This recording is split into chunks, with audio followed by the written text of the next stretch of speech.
জানি না পাবো কি পাবো না, আল্লাহ তোমার দেওয়া সেরা জান্নাত।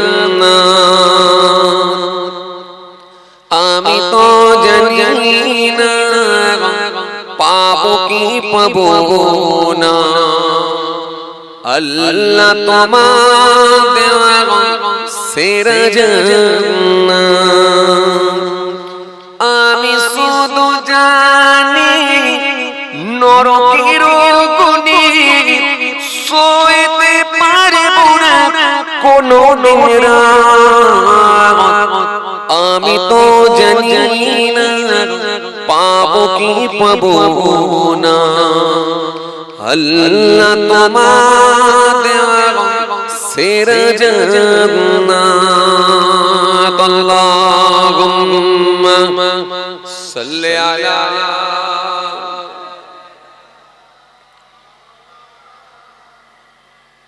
ওয়া আলা আলি।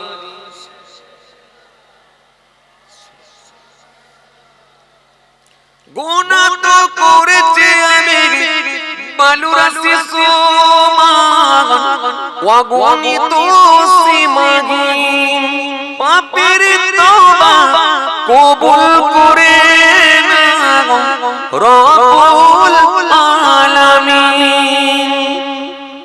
হায়াত আমার কমছে শুধু প্রতিদিন, গুনাহ আমার বাড়ছে শুধু বাধাহীন।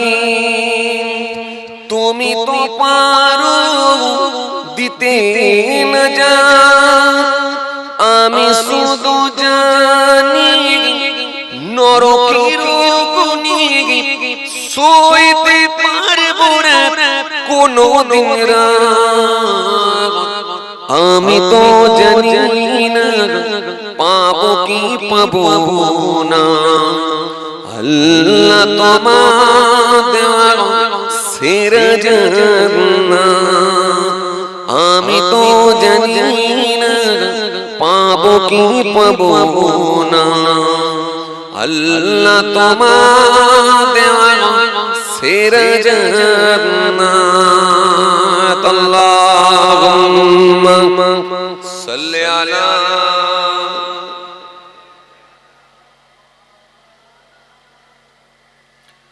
ওয়া আলা আলি।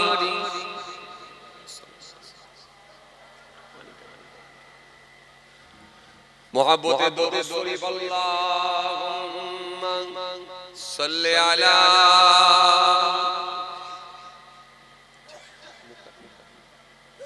ওয়া আলা আলি।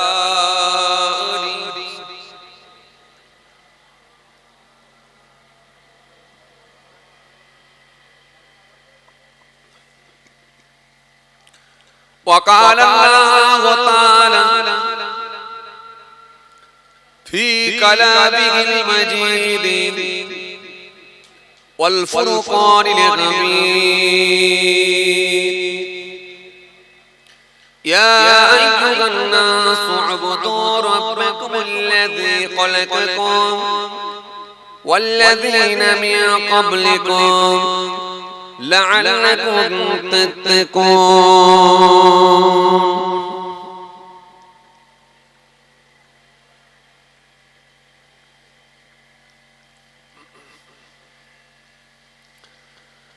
وقال النبي صلى الله عليه وسلم: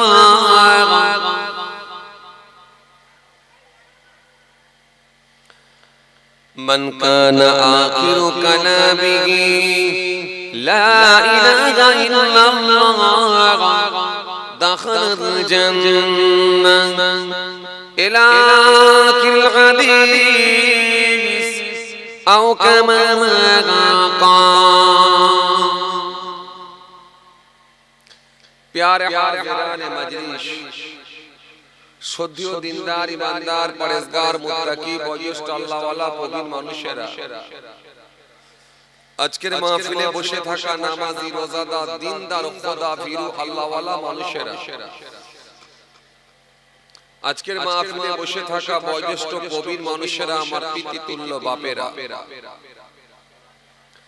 জওয়ান যুবক সাথী, মোহাব্বতের ভাইরা, তরুণ যুবকেরা,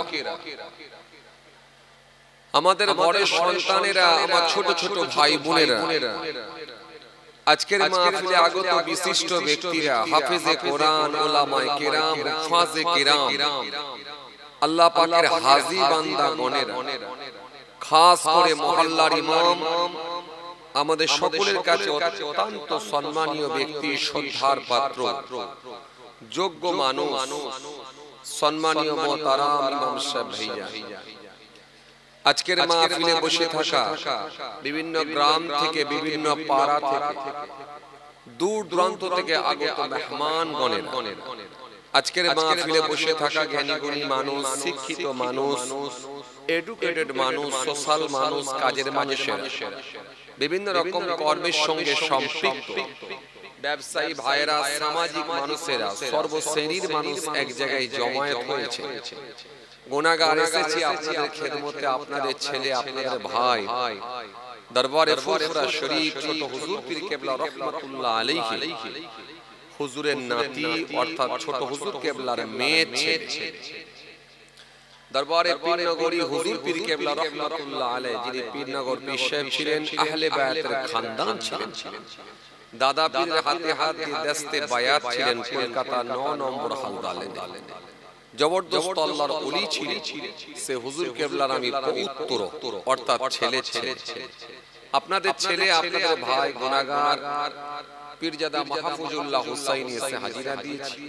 অল্প সময় সংক্ষিপ্ত কিছু বয়ান করে দোয়া হয়ে যাবে, কষ্ট দেব না খুব বেশি আপনাদেরকে, কারণ প্রত্যেকই আপনারা কাজের মানুষ, বিভিন্ন রকম কর্মের সঙ্গে যুক্ত, পাশাপাশি একটা খুব দুশ্চিন্তার মধ্যে আছেন, সবাই একটা দুশ্চিন্তার মধ্যে আছেন, মানুষের মধ্যে একটা যেন হতাশা ভাব, মানুষ একটা টেনশনের সঙ্গে যুক্ত। সুতরাং সব মিলিয়ে পরিস্থিতি খুব একটা স্বাভাবিক নয়। তো যাই হোক, সবকিছুর মধ্য দিয়ে আমাদেরকে চলতে হচ্ছে, আল্লাহ হেফাজত করেন। সেই বিষয়টা ঠিক এরকম হলো, সেই রাস্তায় ঠোক্কর খাচ্ছিলাম, তো রাস্তা দেখে চলাটা ভালো হতো, সেটা না করে রাস্তাটাই কেটে বাদ দিয়ে দেওয়া হলো। তো যাই হোক, আর আমি বেশি কিছু বলতে পারবো না এর থেকে, কারণ এর জন্য আমরা কিছু মুসলমানও দায়ী ছিলাম, আমাদেরও খুব অনেক দিন হয়ে গেছিল, একটু একঘেয়েমি ভাব লাগছিল। তো যাই হোক, এখন বর্তমান অবস্থাও বুঝতেই পারছেন, এইভাবেই চলতে হবে। আর এখন দেখতে হবে বেশি, বলতে হবে কম, আবার কম বলাটাও ভুল হবে, বলা যাবে না, শুধু দেখতে হবে। কথা বুঝে আসছে? আগে তো আপনার একটা বলার জায়গা ছিল, আপনি আন্দোলন হইচই সবই করতে পারতেন, তবু কিছু মানুষের ভালো লাগে না। যাই হোক, কিছু মানুষ ভেবেছিল হয়তো এটার চেয়ে ওটা ভালো, ওটার চেয়ে ওটা ভালো, এই যে একটা ব্যাপার, এই জন্য মানুষের তো অনেক রকম ব্যাপার আছে। এখন সবার পছন্দ, সবার রুচি, সবার চিন্তাধারা, সবার ভাবনা এক তো হবে না, কথা ঠিক কিনা বলি না? সব কিছুতে এক হবে না। সব যদি এক হতো তাহলে বাজারে এত রকমের কালার বিক্রি হয়। কেউ লাল কালার পছন্দ করছে, কেউ নীল কালার পছন্দ করছে, কেউ সাদা কালার পছন্দ করছে, কেউ কালো কালার পছন্দ করছে। তার মানে প্রত্যেকটার কাস্টমার আলাদা আলাদা আছে। এখন বিষয়টা এরকম যে যেমন বুঝেছে, চিন্তাধারা নিয়েছে, যার যেরকম ভাবনা, এজন্য সবাই তো আর একসঙ্গে মতে মিলবে না। তো যাই হোক, এখন শুধু দেখার দিন এসেছে আর বলার দিন শেষ, এটা মনে রাখতে হবে। আর খুব ভাবনা চিন্তা করি পা ফেলতে হবে, এটা মনে রাখতে হবে। যাই হোক, আল্লাহ সকলকে হেফাজত করেন, এই দোয়াই করি। অল্প মানুষ, কিছু আলোচনা, সংক্ষিপ্ত কিছু বয়ান করে দোয়া। আসেন, ভূমিকায় লম্বা করব না, আস্তে আস্তে সাবজেক্টের দিকে এগিয়ে যাচ্ছি। চলুন একটু সাবজেক্টের দিকে এগিয়ে যাই। প্রথমত মনে রাখতে হবে আমরা হলাম ইসলাম ধর্মের মানুষ। আমাদের ধর্ম হলো ইসলাম। আমাদের ধর্ম হলো ইসলাম। ইসলাম ISLAM Islam. I for I, S for sword, L for love, A for wall, M for mankind. I surla bal mankind. আমার উচিত সারা বিশ্বের মানুষকে ভালোবাসা। যিনি সারা বিশ্বের মানুষকে ভালোবাসতে পারলেন তিনি প্রফেট মুহাম্মদ মুস্তাফা সাল্লাল্লাহু আলাইহি ওয়াসাল্লামের একটা আদর্শকে অনুসরণ করলেন। কোন নবী? যে নবী ঘোষণা দিলেন আনা খাতিবুন নবী লা নবিয়্যা বা'দ, আমি হলাম জগতের শেষ নবী, আমার পরে আর কোনো নবী আসবে না। সেই নবী যে নবী সম্পর্কে আল্লাহ কোরআনে কারীমের মধ্যে বলছেন ওয়া রাফা'না লাকা যিকরাক, হাবিব আপনার জিকির আপনার আলোচনা আমি আল্লাহ উচ্চ মর্যাদা উচ্চ আসন দান করেছি। কোরআন বলছে ইয়া আইয়ুহাল্লাযীনা আমানু আমিনু বিল্লাহি ওয়া রাসূলিহি ওয়াল কিতাবিল্লাযী নাযালা আলা রাসূলিহি ওয়াল কিতাবিল্লাযী আনজালা বিল হক ওয়া মান ইয়াকফুর বিল্লাহি ওয়া মালাইকাতিহি ওয়া কুতুবিহি ওয়া রাসূলিহি ওয়াল ইয়াউমিল আখির ফাকাদ দাল্লা দালালান বাঈদ। কোরআন এক জায়গায় নয় একাধিক জায়গায় তার হাবিবুল্লাহর শান নিয়ে আল্লাহ আলোচনা করেছেন।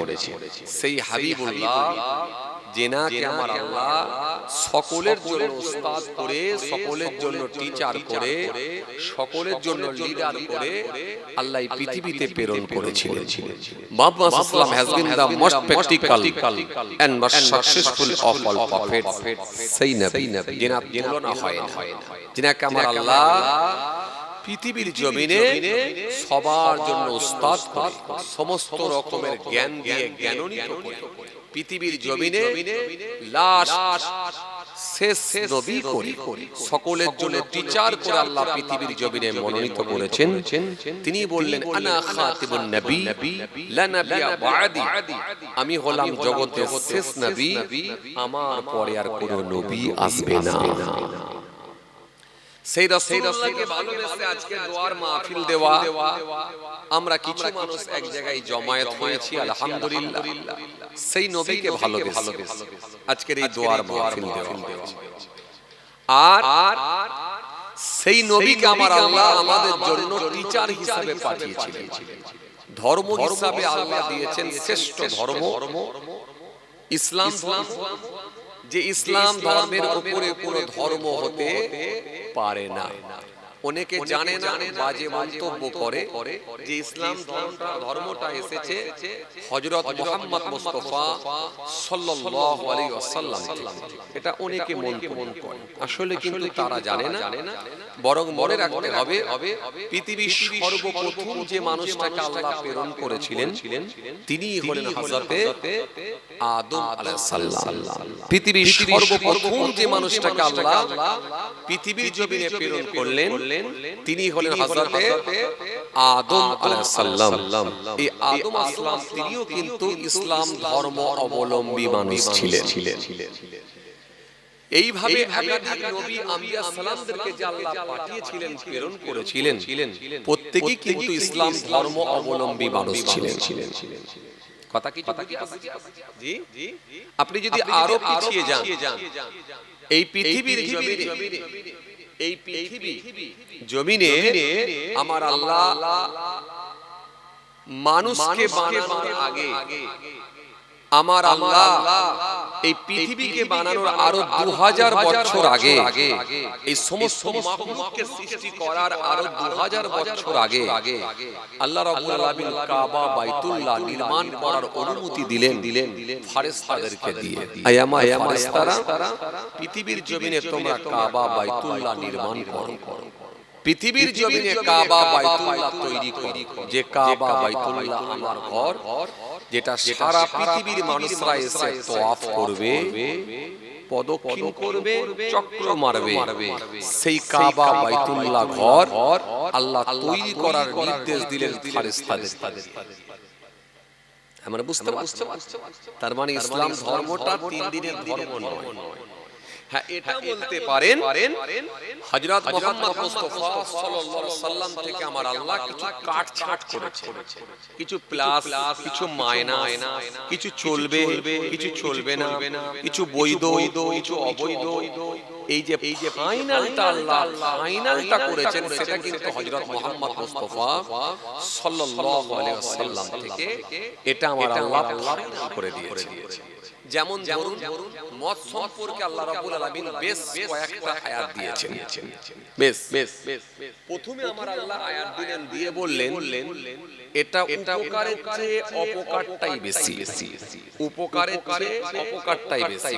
তৎকালীন সময়ে কিছু সংখ্যক মানুষ যখন জানতে পারলেন উপকারের চেয়ে অপকারটাই বেশি, তখন তারা বললেন তাহলে যার মধ্যে উপকার নাই তাহলে সেই জিনিসটার খাবার পান করার দরকার। কিছু মানুষ মদ থেকে দূরে সরে চলে এলেন, তার মানে পার্সেন্টেজ একটু কমে গেল।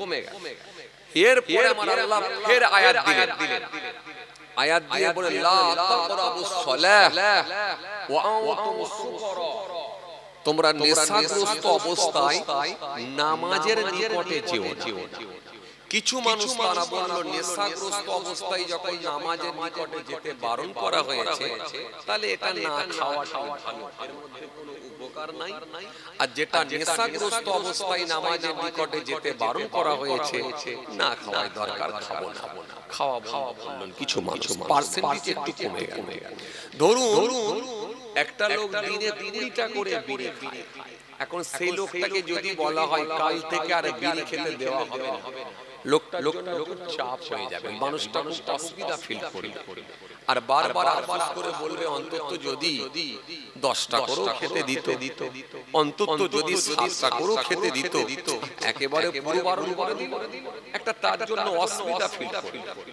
এইজন্য যখন ব্যাপকভাবে মানুষ মদ পান করছে আল্লাহ রাব্বুল আলামিন সেই সময় আয়াত দিলেন, আয়াত দিয়ে বললেন ধাপে ধাপে নিষেধ। ঠিক আছে লাল চা খাও একটু। আল্লাহ রাব্বুল আলামিন ধাপে ধাপে আয়াত দিয়ে সেটাকে নিষেধ করলেন, একবারে কিন্তু করলেন না। একবারে করলে মানুষের জন্য খুব অসুবিধা হয়, কথা বুঝে আসছে। তাহলে দ্বিতীয় আয়াতে আল্লাহ দিয়ে কি বললেন, তোমরা নেশাগ্রস্ত অবস্থায় নামাজের নিকটে যেও না। কিছু সংখ্যক মানুষ তারা বলছে নেশাগ্রস্ত অবস্থায় যখন নামাজের নিকটে যেতে বারণ তাহলে এই জিনিসটার খাবোই না। আর কিছু সংখ্যক মানুষ বলছে নামাজের টাইমে তো খালি খেতে বারণ আছে, বাকি টাইমে তো খাওয়া যেতে পারে, তাহলে অন্য টাইমে অসুবিধা। তাহলে এর মধ্যে আমার মানুষজন ভাগ হয়ে গেল, পার্সেন্টেজ কমে গেল। এই আয়াত দিয়ে কিছু সংখ্যক মানুষ কমিয়ে দেওয়া হলো, কথা বুঝে আসছে। এরপরে আল্লাহ পাক আবার একটা আয়াত দিলেন, সুন্দর করে আমার আল্লাহ আয়াত দিলেন, সুন্দর করে আয়াত দিলেন। কি বললেন? আয়াত দিয়ে বললেন এই পৃথিবীর মানুষ মদ তোমাদের জন্য হারাম করে দেয়া হয়েছে, জুয়া, লটারি এবং ভাগ্য নির্ধারণ করা তীর, ফাজতানিবু লাকুম। আল্লাহ কোরআনের আয়াত দিয়ে বললেন যে এগুলো সব শয়তান বৈধ কাজ। কোরআনের আয়াত দিয়ে বললেন এগুলো সব শয়তান বৈধ কাজ, এগুলো খবরদার তোমরা যেন করো না। তার মানে এই যে মদ সম্পর্কে আল্লাহ পরপর আয়াত দিলেন, দিয়ে শেষে কিন্তু হারাম। বুঝে যাচ্ছে? তাহলে এই শেষের আয়াতটা যখন আপনার উপরে প্রযোজ্য হবে তখন আগের আয়াতগুলো কিন্তু রহিত হয়ে গেল, মানে সেগুলোর উপরে আপনি আর আমল করতে পারবেন না। অনুরূপভাবে একেবারে বাবা আদম আসলাম থেকে নিয়ে হযরত মুহাম্মদ মুস্তাফা সাল্লাল্লাহু আলাইহি পর্যন্ত যে বিধি আইনগুলো লাগু ছিল আল্লাহ রাব্বুল আলামিন তিনি শেষ নবীর মাধ্যম দিয়ে কিছু কাটছাঁট করে ফাইনাল তথ্যটা আল্লাহ দিয়ে ফাইনাল আইনটাকে কিন্তু আল্লাহ লাগু করে দিয়েছেন। এটা ফাইনাল, মানে এর পরে আর কোনো কিছু কাটছাঁট হবে না, কোনো কিছু প্লাস মাইনাস হবে না, সংশোধন সংযোজন আর হবে না। এটা কিন্তু হযরত মুহাম্মদ সাল্লাল্লাহু আলাইহি ওয়াসাল্লাম থেকে দিয়েছে। যেমন মুসা নবীর জামানায় নামাজ পড়া হতো কিন্তু রুকু ছিল না, সিজদাও ছিল না, খালি কিয়াম হতো। কথা কি বুঝতে পারছেন? কিয়াম মানে দাঁড়িয়ে শুধু নামাজ পড়া হতো, রুকুও ছিল না, সিজদাও ছিল না। নবী মুহাম্মদ মুস্তাফা সাল্লাল্লাহু আলাইহি সাল্লাম তিনিও কম বেশি প্রায় 2 বছর ওই একই ভাবে নামাজ পড়েছেন, রুকুও নেই আর সিজদাও নেই। পরে আল্লাহ রাব্বুল আলামিন কোরআন সূরাতের আয়াত দিলেন, ইয়া আইয়ুহাল্লাযীনা আমানু ওয়াসজুদু, হে ঈমানদারেরা তোমরা রুকু করো এবং সিজদা দাও। এই যে রুকু করো আর সিজদা দাও এটা আল্লাহ ফরজ করে দিলেন, এটা হযরত মুহাম্মদ মুস্তাফা সাল্লাল্লাহু আলাইহি সাল্লাম থেকে চালু হলো। কথা কি এটা হযরত মুহাম্মদ মুস্তাফা সাল্লাল্লাহু আলাইহি সাল্লাম থেকে লাগু হলো। যেহেতু হযরত মুহাম্মদ সাল্লাল্লাহু আলাইহি সাল্লাম থেকে এটা আল্লাহ লাগু করে দিলেন, আইনটাকে যেহেতু আল্লাহ চালু করে দিলেন, তার মানে আগের স্টাইলটা চেঞ্জ হয়ে গেল, ওটা রোহিত হয়ে গেল, আর কিন্তু চলবে। তার মানে ইসলাম যে এসেছে হযরত মুহাম্মদ সাল্লাল্লাহু আলাইহি সাল্লাম থেকে এমনটা নয়। ইসলাম এসেছে বাবা আদম থেকেও আপনি ধরতে পারেন, বরং তারও পূর্বে থেকে ধরতে পারেন, কিন্তু কাট ছাট প্লাস মাইনাস সংযোজন করে আল্লাহ ফাইনালটা কিন্তু হযরত মুহাম্মদ সাল্লাল্লাহু আলাইহি সাল্লাম থেকে সেই পিরিয়ড থেকে কিন্তু আল্লাহ ফাইনাল করে দিয়েছেন। তার মানে আর কোনো কাট ছাট হবে না, আর কোনো প্লাস মাইনাস হবে না, কোনো সংযোজন হবে না, একেবারে ফাইনাল আল্লাহ করে দিয়েছেন। আর কেউ পেসের জায়গায় জাবারের জায়গায় পেস, এটা কিন্তু আর কেউ লাগাতে পারবে না, কারণ হিম্মত নাই। তাই আল্লাহ রাসূল সাল্লাল্লাহু আলাইহি ওয়াসাল্লাম বিদায় হজে গেলেন, বিদায় হজে ভাষণ দিতে বললেন, 1 লক্ষ সাহাবীর সামনে দাঁড়িয়ে বলে, আয় আমার সাহাবীরা, আমার আল্লাহ দ্বীনকে পরিপূর্ণ করে নিয়েছেন। আল্লাহ আমাকে জানিয়েছেন, হাবিব তোমার ওসিলায় আমি আল্লাহ কিয়ামত পর্যন্ত দ্বীনকে পরিপূর্ণ করে দিয়েছি। কথা কিছু বুঝতে পারছেন বাবাজি? তাহলে আপনাদেরকে যখন কেউ বলবে আপনি বলবেন না, ইসলাম এসেছে অনেক আগে থেকে, কিন্তু হযরত মুহাম্মদ সাল্লাল্লাহু আলাইহি ওয়াসাল্লাম থেকে আল্লাহ ফাইনাল করেছেন। ফাইনাল রুলসটা কিন্তু আল্লাহ হযরত মুহাম্মদ সাল্লাল্লাহু আলাইহি ওয়াসাল্লাম থেকে দিয়েছেন। বাট কিন্তু ধর্ম হযরত মুহাম্মদ সাল্লাল্লাহু আলাইহি ওয়াসাল্লাম থেকে আসেনি, বরং পৃথিবীর সর্বপ্রথম যে মানুষটা কে আল্লাহ বানিয়েছিলেন বাবা হযরত আদম আলাইহিস সালাম, তিনিও কিন্তু ইসলাম ধর্ম অবলম্বী ছিলেন। কথা বুঝিয়ে আসেন। এবার আসেন, আমি আপনাদেরকে কোনো কিছু চাপ দেব না। খুব টেনশনে আছেন, যিনি ঘুমাচ্ছে ঘুমাক, কোনো চাপ নেই, তুলবো না। জোরে যদি দরুদ শরীফ নাও পড়তে ইচ্ছা করে তাও জোরে পড়তে বলবো না। যদি মনে হয় আস্তে আস্তে পড়লে ভালো হবে তাই, যদি মনে হয় যে পড়বই না সেটাও আপনার উপরে ছেড়ে দেবো, আমি জোর করবো না। কারণ আপনারা খুব চিন্তায় আছেন, খুব টেনশনে আছেন। একে সাংসারিক চাপ, পারিবারিক চাপ, প্রতিবেশী চাপ, মাঝে মাঝে নিম্ন চাপ হয়ে যাচ্ছে সেখানে চাপ, তারপরে আবার নিজেদের গুনাহ হচ্ছে অত্যাধিক সেখানে পাপের চাপ, তারপরে রাজনৈতিক চাপ, সরকারের চাপ, প্রচুর চাপ, ডিলিট খেয়ে বসে আছে বহু মানুষ সেখানে চাপ। এইজন্য আমি আর জোর করে চাপাবো না চাপ। আমি কিন্তু চাপ দেবো না, এটা আমার সিস্টেম। রাত 12টা পার হয়ে গেলে আমি আর ঘুম থেকে কাউকে তুলি না। আপনি যদি উঠতে পারেন তো ওঠেন, না হলে শুয়ে পড়েন। আমি ঘুম থেকে আর কাউকে তুলিও না। আর জোরে দৌড়ে শরীফ পড়ো, সুবহানাল্লাহ পড়ো, এটাও বলি না। যদি মন চাই পড়ো, না মন চাই বসে থাকো, তোমার ব্যাপার, আমি তোমাকে ছেড়ে দিচ্ছি। কারণ তোমার জলসা শোনারও একটা বয়স হয়েছে না ভাই? আপনার নিজের যেমন একটা বয়স হয়েছে, জলসা শোনারও একটা বয়স হয়েছে না? হয়েছে। তাহলে আপনার বিবেক যদি বলে দরুদ শরীফ পড়া দরকার আছে, পড়বেন। আপনার বিবেক যদি বলে সুবহানাল্লাহ পড়া দরকার আছে, পড়বেন। কেন জলসা মাহফিলের গুরুত্ব আছে না? নবী বলছেন মাজলিসু ফিকি খায়রুন মিন ইবাদাতি 60 সানাত। 60 বছর নফল ইবাদত করার থেকেও একটা দ্বীনি মাজলিস হলো আল্লাহর কাছে উত্তম, আল্লাহর কাছে প্রিয়। 60 বছর নফল ইবাদত করার থেকেও একটা দ্বীনি মাজলিস হলো আল্লাহর কাছে উত্তম, আল্লাহর কাছে প্রিয়। কথা বুঝে আসছে? এ তো আপনাদের এখানে এখনই আমি কিছুক্ষণের মধ্যেই জলসা শেষ করে দেবো, দোয়া হয়ে যাবে। আবার জানেন এরপরে আবার আরেকটা জলসাই যাবে, এরপরে আবার আরেকটা যাবে। এখন বলবেন হুজুর কটায় উঠবেন? তাহলে 4টায় উঠবেন, ফের ফজরের পরে জলসা হবে, সেই জায়গাও আছে। সেই জায়গাও আছে, চাপ নেবার কিছু নেই। কথা বুঝতে পারছেন? শ্রোতা যেমন হুজুরও চালাতে হবে তেমন, শ্রোতা যেমন চাই কমিটিও তেমন দেয়, মানে চাপ চাপ। এই জন্য আপনাদের এখানে আমি মনে হয় শেষ না, আমার পরের কেউ আছে কি জানি, আর কেউ কথা বুঝে আসে। অল্প সময় কিছু আলোচনা, খুব বেশি কষ্ট আপনাদেরকে দেবো না, আমাদেরকে ফিরে চলে আসতে ফিরে হে তরুণিয়া নওজওয়ান জামাকেরা, ইয়া মাই মুরব্বিরা, বাবারা শুনে কেনে আমার আল্লাহ আমাদেরকে পরীক্ষা নেবে।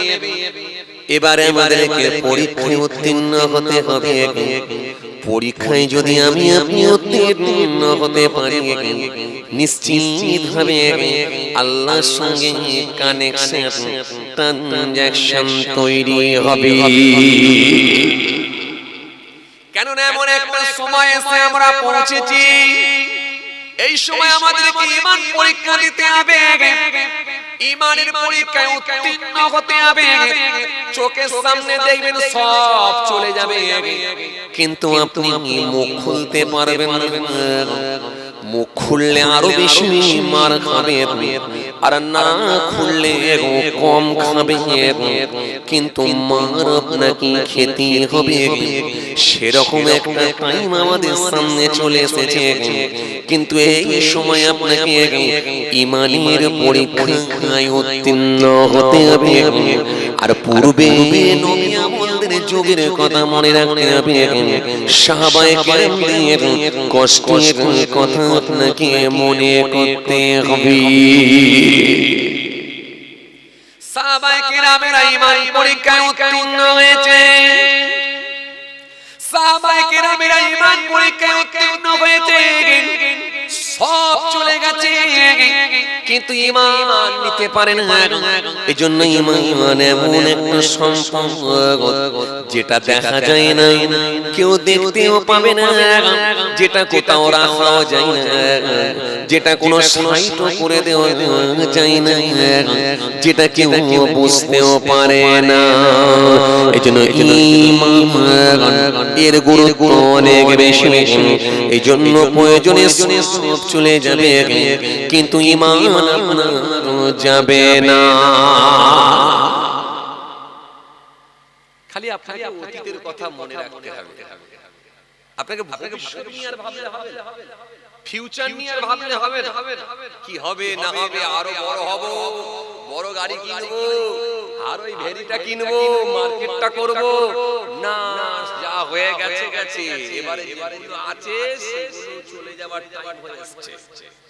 মেলাবেন, আমার কথা মেলাবেন, 2 বছর অপেক্ষা করেন, 2 বছর অপেক্ষা করেন, যেটুকু আছে আপনার সেটুকু চলে যাবার টাইম আসছে, আর আগের দিকে যান।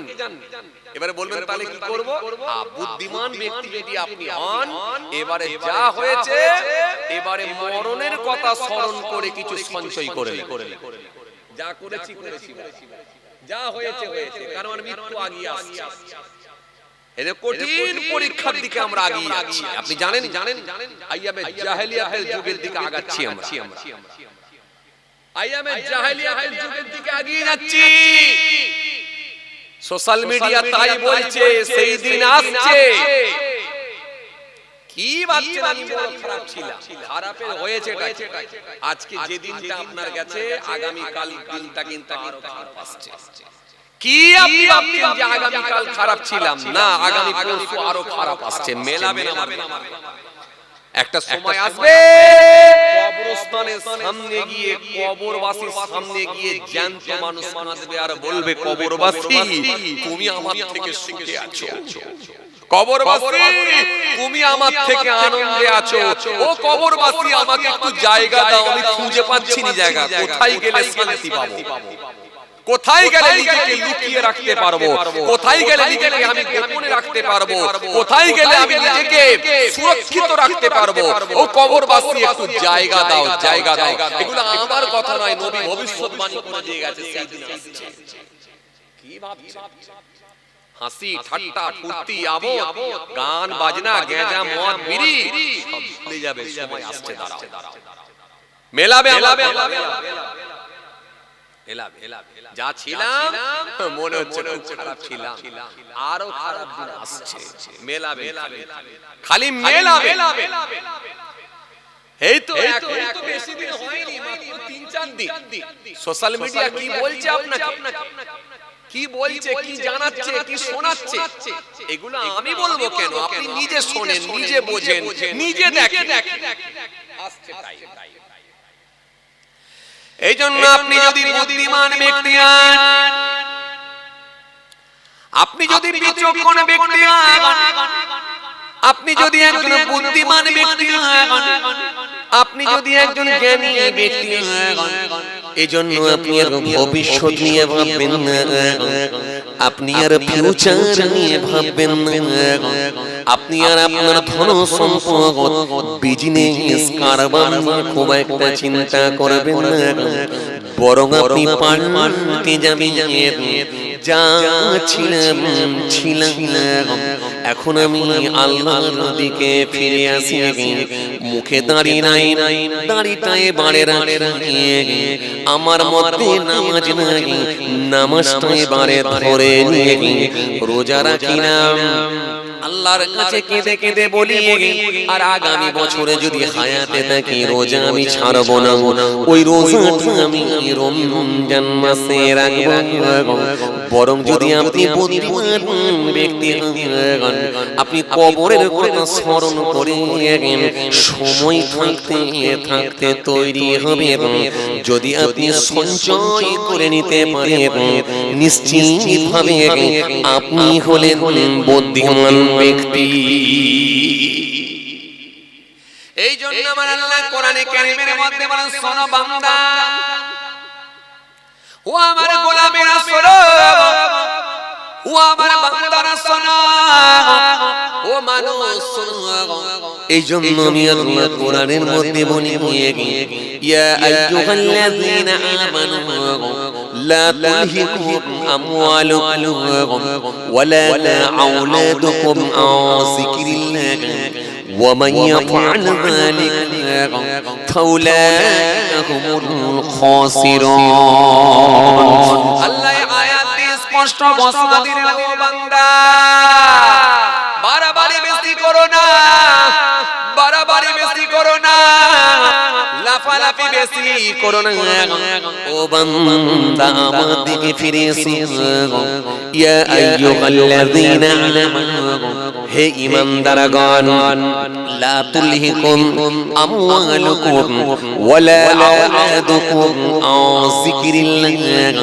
দুনিয়ার মাল দুনিয়ার সন্তান দুনিয়ার সন্ততি দুনিয়ার কাজ দুনিয়ার কারবার দুনিয়ার বিজনেস তোমাদেরকে যেমন আমার জিকির থেকে গাফিল না করে দেয় আমার জিকির থেকে তোমাদেরকে যেন বিমুখ না করে দেয় দূরে না সরিয়ে দেয় ইয়া আইয়ুহাল্লাযীনা আমানু لا تلهكم أموالكم ولا أولادكم عن ذكر الله ومن يفعل ذلك فأولئك هم الخاسرون যদি তোমরা আমার জিকির থেকে গাফিল হয়ে যাও যদি তোমরা আমার জিকির থেকে বিমুখ হয়ে যাও যদি তোমরা আমার দ্বীন থেকে যদি বিমুখ হয়ে যাও যদি তোমরা আমার দ্বীন থেকে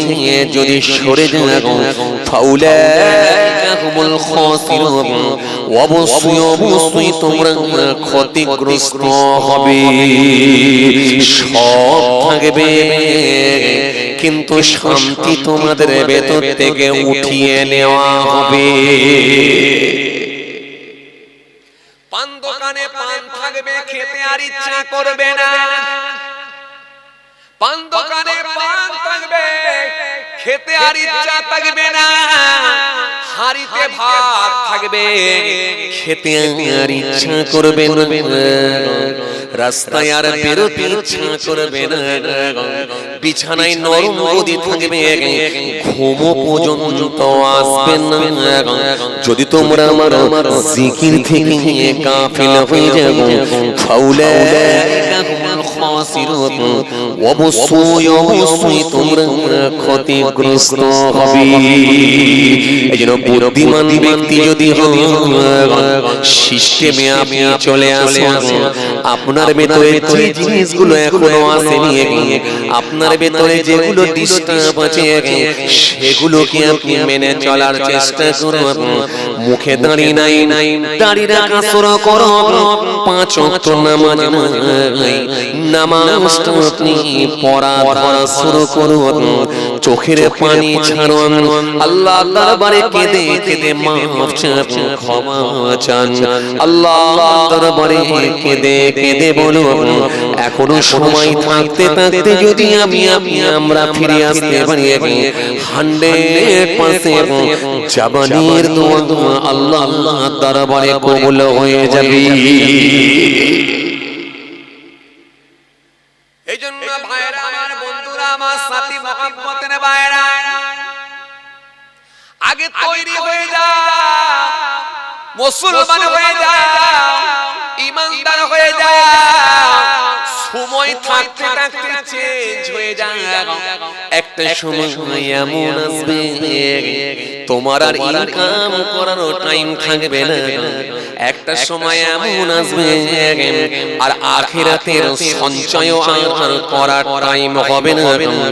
মসজিদ তোমার সামনে দাঁড়িয়ে থাকবে, নামাজ পড়ার আর সুযোগ হবে না। আজান আর তুমি কানে শুনতে পাবে না, চোখ লাগানোই থাকবে। আজান আর তুমি শুনতে পাবে না, মসজিদ দুতলা তিনতলা দাঁড়িয়ে থাকবে, নামাজ আর পড়া নসিব হবে না। একটা সময় এমন আসবে, সেই সময় কিন্তু আর কাঁদলেও কোনো কাজ হবে না। আফসোস হবে, হায় আফসোস আফসোস আফসোস। যদি আমি আগে চেঞ্জ হতাম, 2-4 বার মসজিদে ঢুকতাম, নিজেকে বড় ভাগ্যবান বলে মনে করতাম, এমন সময় এসে গেল মসজিদে আর ঢোকার সুযোগ নাই। সেই দিন কিন্তু আর খুব বেশি দিন না।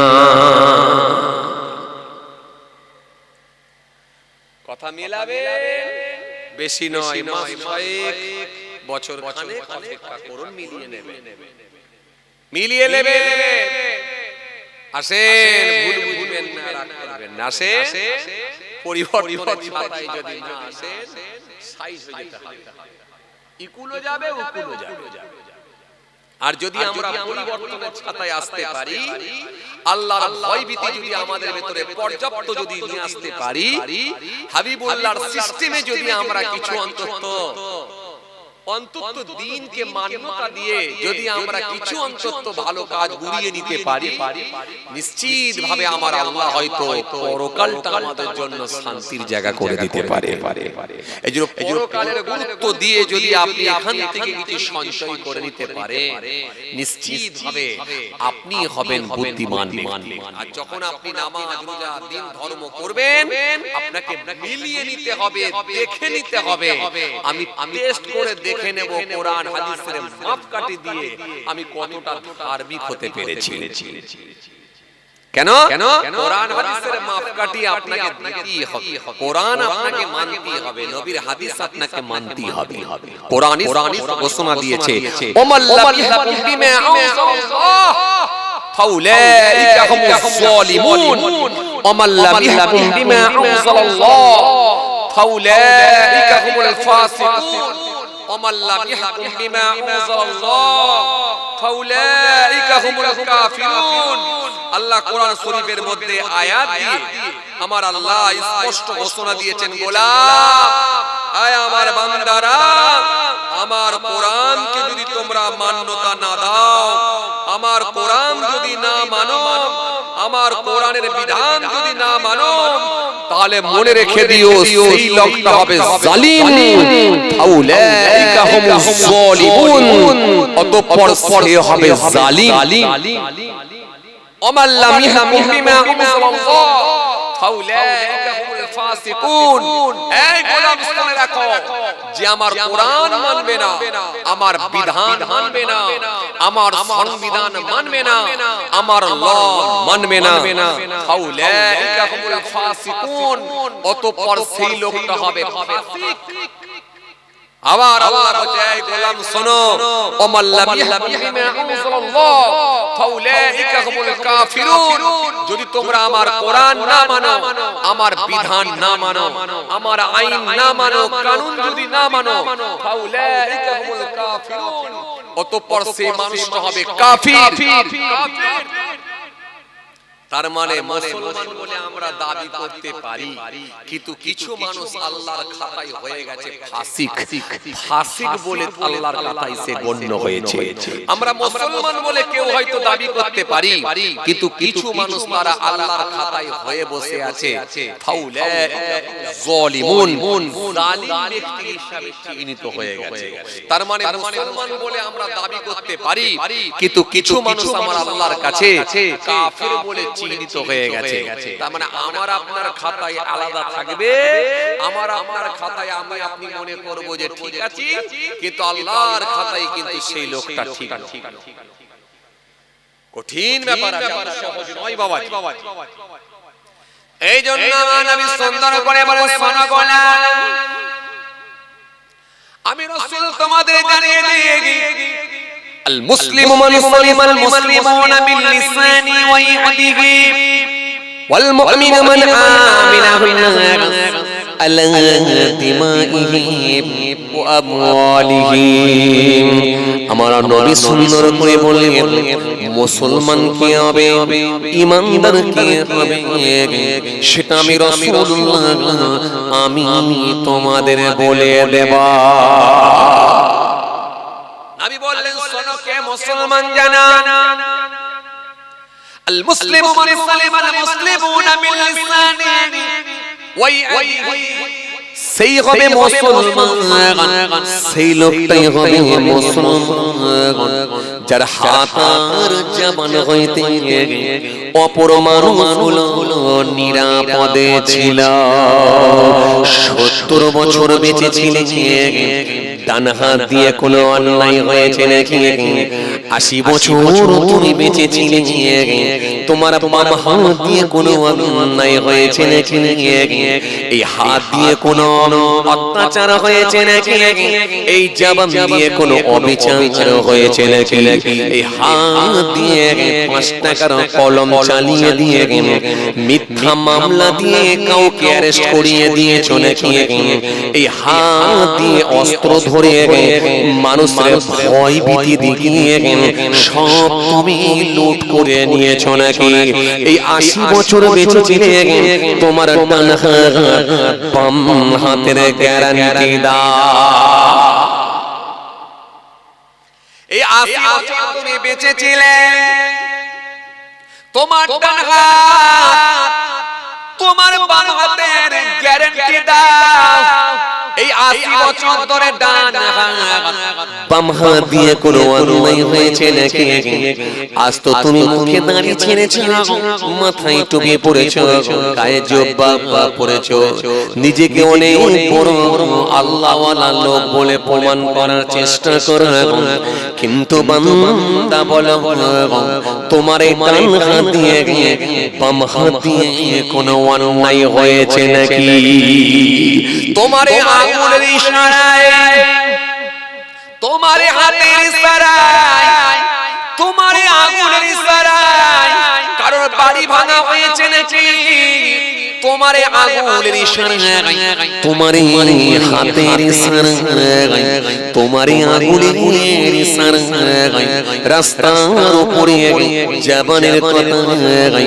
খুঁটো মারা হয়েছে নাকি রাস্তার প্রথম বাড়িটা তোমার বাড়ি ছিল তুমি একজন হাজী সাহেব তুমি একজন ধার্মিক নিজেকে বলে মনে করেছিলে তুমি দুবার হজ পর্যন্ত করেছি কিন্তু রাস্তার প্রথমে যে বাড়িটা ছিল ওই বাড়ির সামনে রাস্তা ধরে একটা খুঁটো মেরে দেওয়া হয়েছিল সেটাও কিন্তু তোমার আগুলে জাবানের কথাই হয়েছিল বাকি মানুষগুলো যেন গাড়ি নিয়ে ভিতরে না ঢুকতে পারে একটা অসুস্থ ব্যক্তি হলে তাকেও ঘাড়ে করে নিয়ে আসতে হতো একটা বিয়ে বাড়ি হলে ওই নৌসা ওই বর হেঁটে হেঁটে ঢালাই রাস্তা দিয়ে আসতো এটা তোমার হাতের ইশারায় এটা তোমার জবানের কথাই হয়েছে আজকে কিন্তু আমি আল্লাহ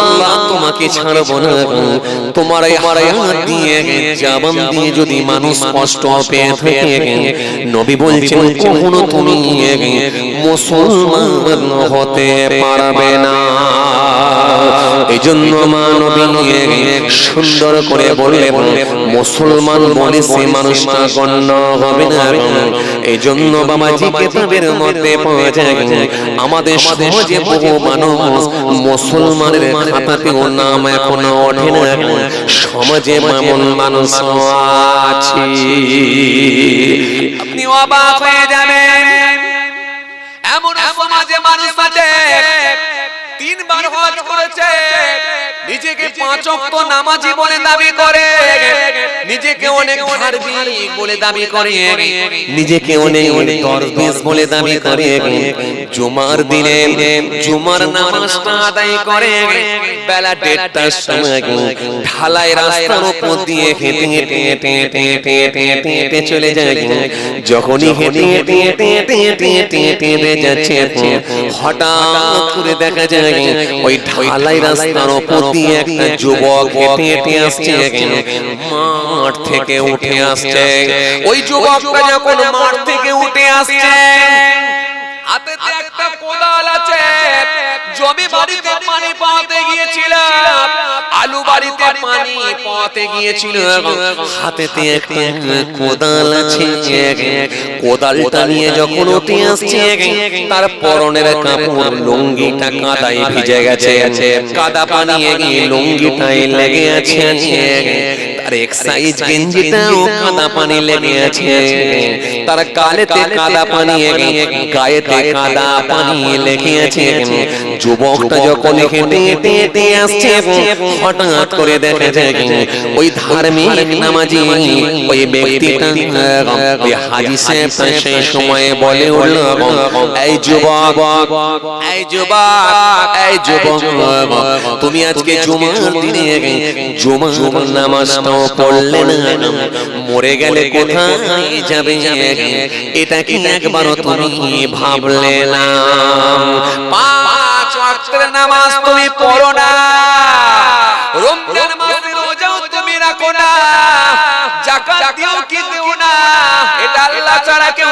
জানে না আর আজকে তুমি জুমার দিনে জুমার নামাজটা পড়ো না তোর আখিরাত বরবাদ তুই মরলে জাহান্নামে যাবি যখন এরকম বেফাস কমেন্ট করে দিলাম সঙ্গে সঙ্গে আমার আল্লাহ বলে দিলেন মানজাল্লাযী ইয়াতাআল্লা আলাইয়া আল্লাহ গফিরলি ফুলানি কদ গফারতু লাহু ওয়া হাবাবতু আমালিকা সঙ্গে সঙ্গে আমার আল্লাহ বলে সোনা নামাজি শোনো হাজী সাহেব শোনো দরবেশ তোমাকে এত বড় কথা বলার দায়িত্বটা তো আমি আল্লাহ দিলেন ওই যুবকটাকে তুমি বললে তোর আখিরাত বড় তুই মরলে জাহান্নামে যাবি এটা তুমি কেমন করে বললে আজকে কিন্তু আমি আল্লাহ তোমাকে ছাড়ব না মানজাল্লাযী ইয়াতাআল্লা আলাইয়া আল্লাহ গফিরলি ফানানি কদ গফারতু লাহু ওয়া হাবাবতু আমালিকা সঙ্গে সঙ্গে আমার আল্লাহ বললেন মানজাল্লাযী ইয়াতাআল্লা আলাইয়া আছি আমার উপরে অর্ডার জারি করে আল্লাহ গফিরুলি ফালানি, আমি নাকি তাকে মাফ করব না, ওই যুবকটাকে নাকি ক্ষমা করব না।